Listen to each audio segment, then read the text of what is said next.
कैसे हो आप सब? Hope all of you are fine. आज हम करते हैं एक्सरसाइज 15.1 का क्वेश्चन नंबर 23। देखिए, a game consist of tossing a 1 rupee coin 3 times and noting its outcome each time. वो कह रहे हैं कि एक गेम है जिसमें हम एक 1 रुपी का कॉइन जो है उसको टॉस करते हैं और 3 टाइम हम उसे टॉस करते हैं और उसका जो भी रिज़ल्ट आता है उसको हम हर एक जो है नोट करते हैं हर टाइम पर। Hanif wins if all the tosses give the same result. Hanif जो है वो जीत जाएगा अगर हर बार टॉस करने पर सेम रिज़ल्ट आता है। मतलब जैसे या तो तीनों बार टॉस किया है तो 3 बार हेड आ गया या 3 बार टेल आ गया तो हनीफ जो है वो जीत जाएगा। जैसे इन्होंने एग्जांपल करके बताया 3 हेड्स और 3 टेल्स पर हनीफ जीत जाएगा एंड लूजेस अदरवाइज, नहीं तो वो हार जाएगा। Calculate the probability that Hanif will lose the game. आपको प्रोबेबिलिटी कैलकुलेट करनी है कि हनीफ जो है वो गेम जो है वो लूज़ कर गया है। तो देखिए बच्चे,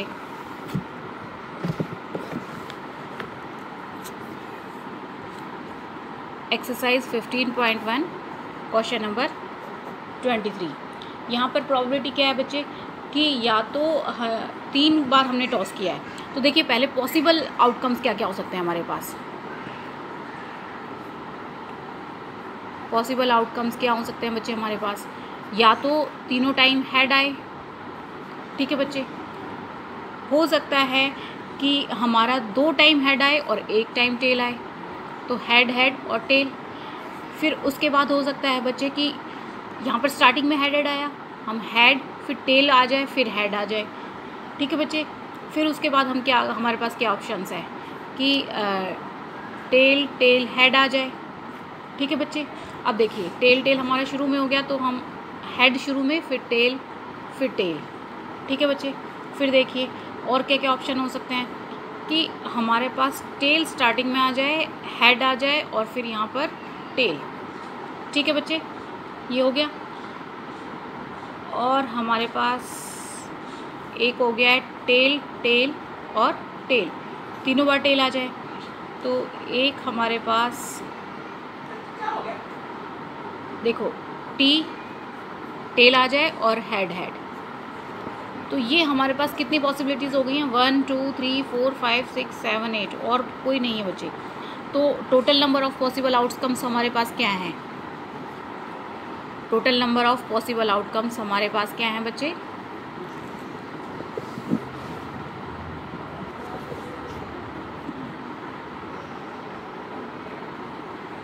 एट है हमारे पास। और फेवरेबल आउटकम्स क्या हैं बच्चे, फेवरेबल आउटकम्स उसने कहा है, उसने फर्स्ट पॉइंट हमें क्या दिया है कि Hanif will lose the game. आपको प्रॉबिलिटी निकालनी है हनीफ के लूज़ करने की। तो हनीफ कब जीतता, तो वो अगर जीतता या तो तीनों हेड आए या तीनों टेल आए, उसके अलावा कुछ भी आएगा तो वो हनीफ गेम हार जाएगा। तो हमारे पास कितना बचा है, 1 2 3 4 5 और 6।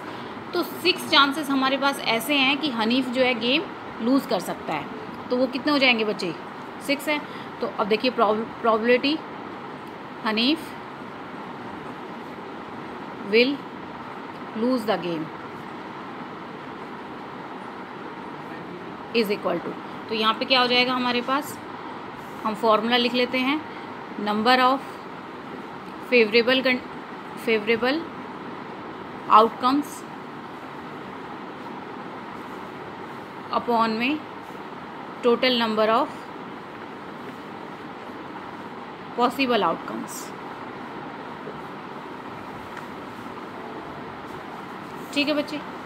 तो देखिए फेवरेबल आउटकम्स हमारे पास यहाँ पे क्या है, फेवरेबल है बच्चे 6, तो 6 अपॉन में टोटल क्या है हमारे पास, टोटल है हमारे यहाँ पर 8।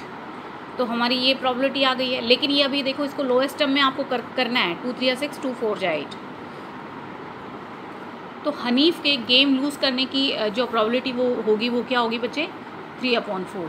अगर वो पूछते हैं कि हनीफ के गेम जीतने की प्रॉबिलिटी क्या है, तो देखिए वैसे तो ऊपर हमने बता ही दिया था, या तो तीनों हेड आए टेल आए, तो 2/8 हो जाएगी। आप बच्चे इसको 2/8 करके उसे काट के लिख सकते हो 1/4, या आपके पास हनीफ के लूज़ करने की गेम है तो 1 में से अगर हम इसे माइनस कर देंगे तो क्या आ जाएगा हमारे पास, प्रोबेबिलिटी जिसमें हनीफ विन द गेम्स, उसकी प्रोबेबिलिटी आ जाएगी हमारे पास। ठीक है बच्चे, तो इस तरीके से ये आपको सॉल्व करना है। अब देखिए नेक्स्ट क्वेश्चन नंबर 24।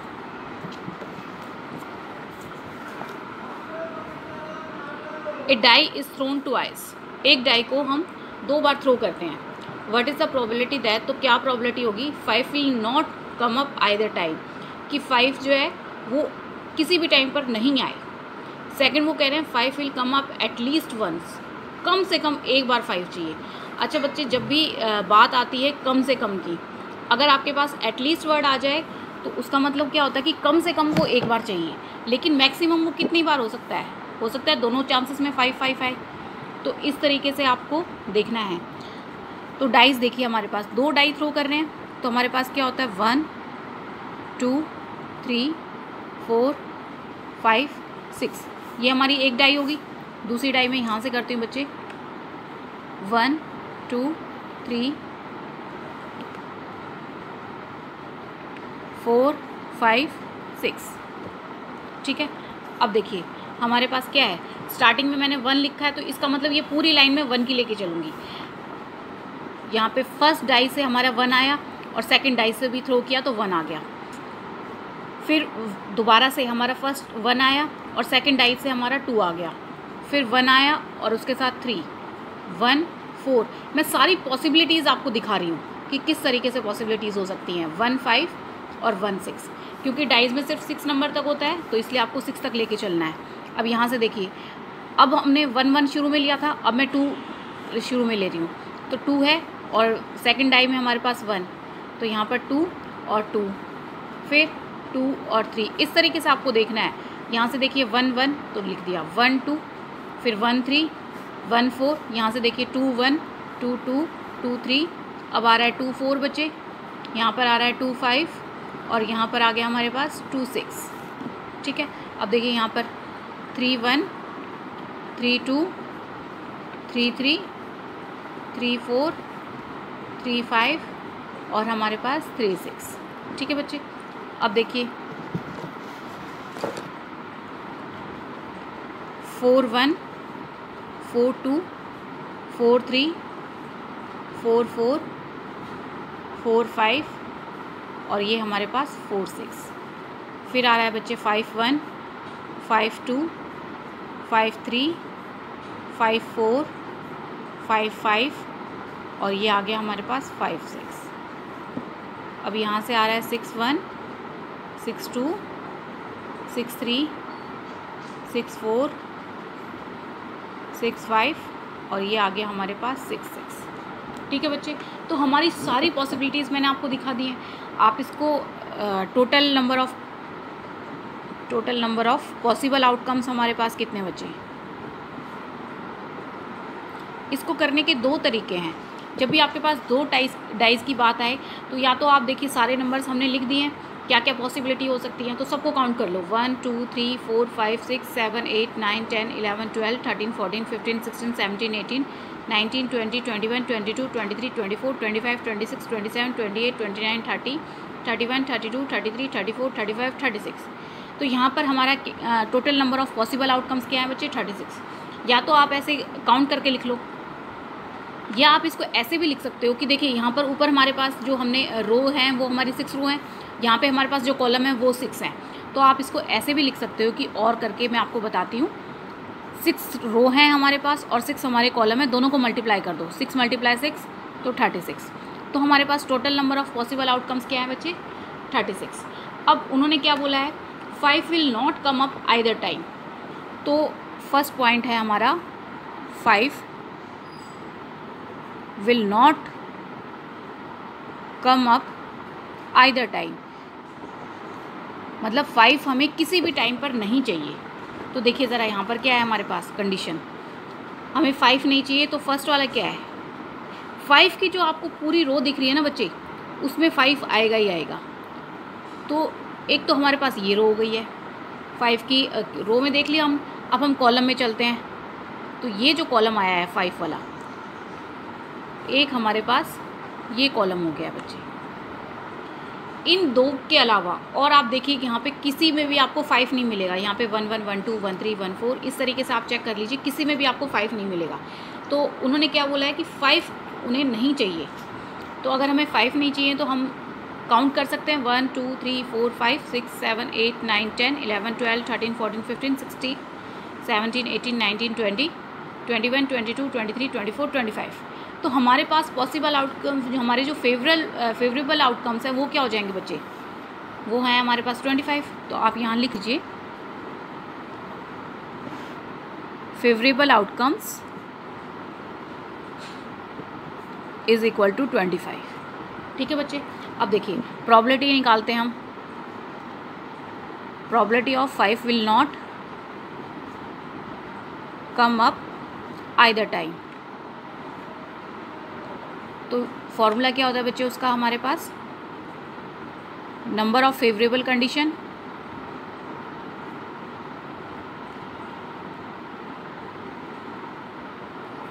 अपॉन में total number of possible outcomes. बच्चे आउटकम्स लिख दो या कंडीशन लिख दो, एक ही बात है, कोई दिक्कत नहीं है। मैंने ऊपर number of favourable condition use किया, आप आउटकम लिख लो, कंडीशन लिख लो, सेम बात है। अब देखिए यहाँ पर तो फेवरेबल कंडीशन में हमारे पास कितने आउटकम्स रिजल्ट आ रहे हैं बच्चे, 25। और यहाँ पर possible outcomes, total number of possible outcomes कितने हैं हमारे, वो 36। तो 5 ना आने की प्रोबेबिलिटी क्या हो जाएगी बच्चे, 25/36। अब देखिए सेकंड वाला इसमें क्या बोला गया है, 5 विल कम अप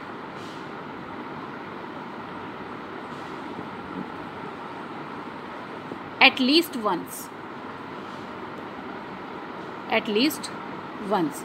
तो देखिए बच्चे मैंने अभी आपको बताया था ऊपर कि अगर एटलीस्ट मतलब आ जाता है तो एटलीस्ट का मतलब है कम से कम एक बारी, मैक्सिमम वो कितना ही हो सकता है। लेकिन जब उन्होंने एटलीस्ट वंस बोला है तो एक बार ज़रूर होना चाहिए, और 2 बार भी हो सकता है, 3 बार भी हो सकता है। लेकिन हम डाई या 2 बार थ्रो कर रहे हैं तो मैक्सिमम हमारे पास 2 ही नंबर आएंगे। तो हो सकता है कि 5 दोनों बार आ जाए, उससे उनको कोई प्रॉब्लम नहीं है। लेकिन सिर्फ इतना ध्यान रखना है कि एक बार 5 ज़रूर होना चाहिए।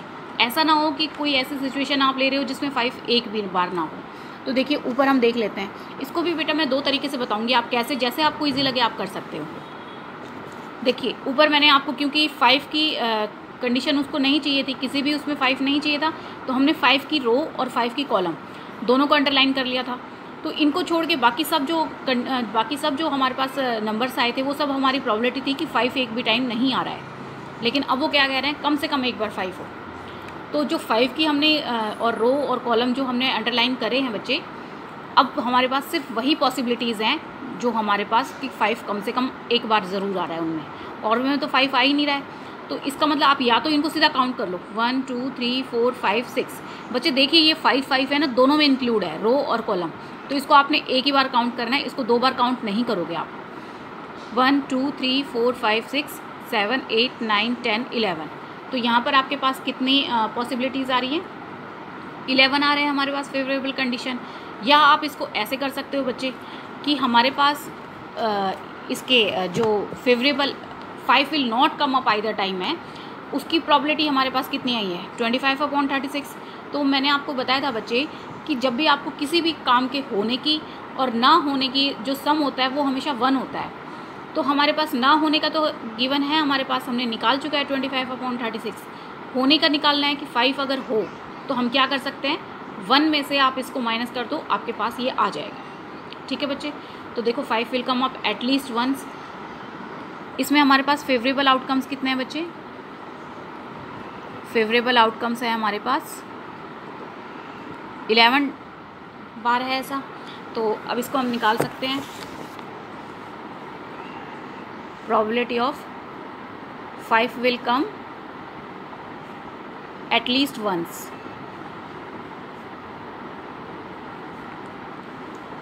तो number of favourable outcomes upon में total number of possible outcomes.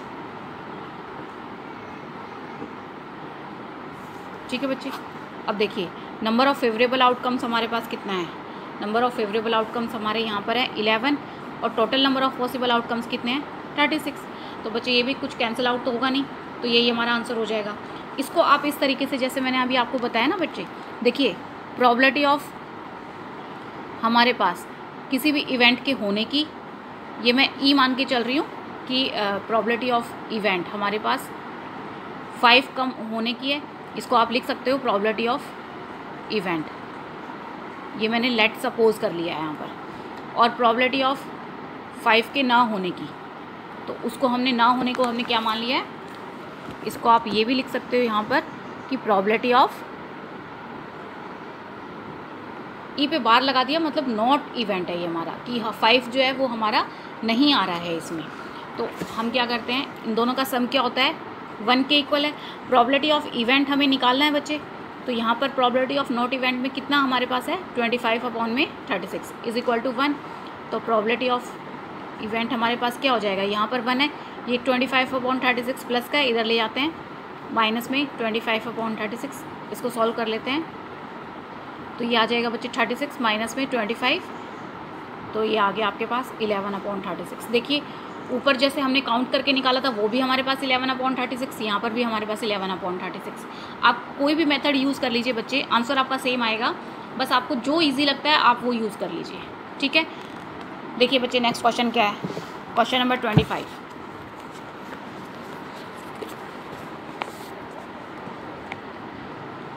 Which of the following arguments are correct and which are not correct. आपको बताना है जो आपके पास यहाँ नीचे आर्ग्यूमेंट्स दिए हैं इसमें से कौन से करेक्ट हैं और कौन से करेक्ट नहीं हैं। Give reason for your answer, आपको उनका रीज़न भी बताना है। देखिए फर्स्ट पॉइंट क्या है, if 2 coins are tossed simultaneous there are 3 possible outcomes. यहाँ पर 3 पॉसिबल आउटकम्स निकल रहे हैं बच्चे, 2 कॉइन्स हैं जिनको हम टॉस करते हैं तो 3 पॉसिबल आउटकम्स निकल रहे हैं, 2 heads 2 tails and 1 of each, और दोनों जो हैं वो एक दोनों निकल जाएंगे। Therefore for each of these outcomes the probability is 1/3। तो उन सभी की आउटकम्स जो निकले हैं उससे हमें क्या होता है, प्रोबेबिलिटी क्या हो जाएगी 1/3।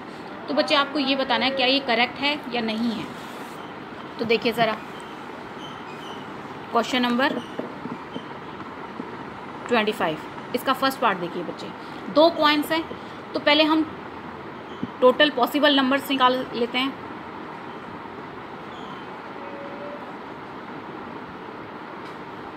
Total number of possible outcomes,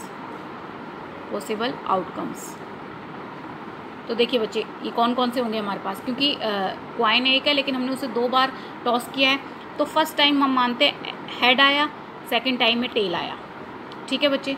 फिर हम मानते हैं फर्स्ट टाइम में टेल आया, सेकंड टाइम में हेड आ गया। और क्या पॉसिबल हो सकता है, दोनों टाइम हेड आ जाए। और क्या पॉसिबल हो सकता है कि दोनों टाइम टेल आ जाए। तो यहाँ पर हमारे पास जो हमारे फेवरेबल आउटकम्स हैं वो कितने हैं, टोटल आउटकम्स हमारे पास 4 है।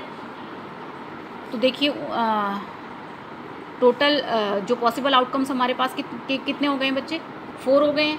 तो उन्होंने क्या बोला है कि हमारी प्रोबेबिलिटी क्या हो जाएगी, किसी भी एक कोई भी सिचुएशन में एक आने की, जैसे टेल हेड आए या हेड आए या हेड टेल आए या टेल आए, किसी के भी आने की कंडीशन क्या होगी, वो हमारे पास 1/4 होगी। तो हम लिख देते हैं प्रोबेबिलिटी ऑफ इवेंट हमारे पास यहाँ क्या होगी 1/4, ठीक है बच्चे। तो वो क्या कह रहे हैं कि 1/3 है, तो इसका मतलब ये क्या बात है, ये हमारी इनकरेक्ट है, ये बात ठीक नहीं है, क्योंकि हमारी प्रोबेबिलिटी क्या निकल रही है 1/4। टोटल पॉसिबल आउटकम्स हमारे पास 4 हैं और वो दिखा रहे हैं 1/3, इसका मतलब ये गलत है। अब देखिए इसका सेकंड पार्ट क्या है, सेकंड पार्ट है बच्चे, a die is thrown there are 2 possible outcomes. एक डाई हम थ्रो करते हैं तो 2 पॉसिबल आउटकम्स निकलते हैं, ऑड नंबर और एन इवन नंबर। एक बार या तो 2 ऑड नंबर आएंगे या इवन नंबर आएंगे। Therefore the probability of getting an odd number is 1/2। तो अब वो कह रहे हैं कि ऑड नंबर आने की प्रोबेबिलिटी जो है वो 1/2 होगी। देखिए बच्चे डाइज़ है, तो डाइज़ में देखिए,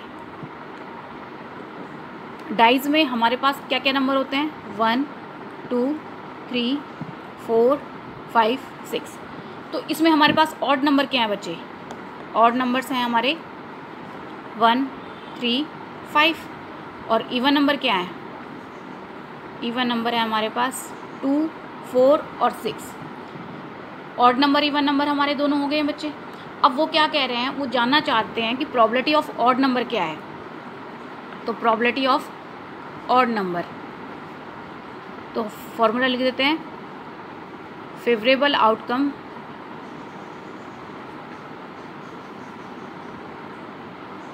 अपॉन में टोटल आउटकम्स।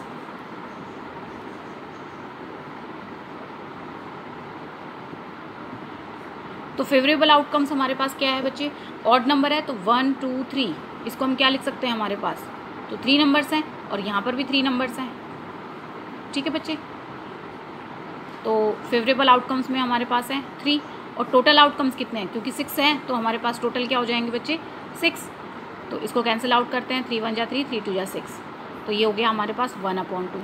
तो वो कह रहे हैं कि ऑड नंबर की प्रोबेबिलिटी क्या होगी 1/2।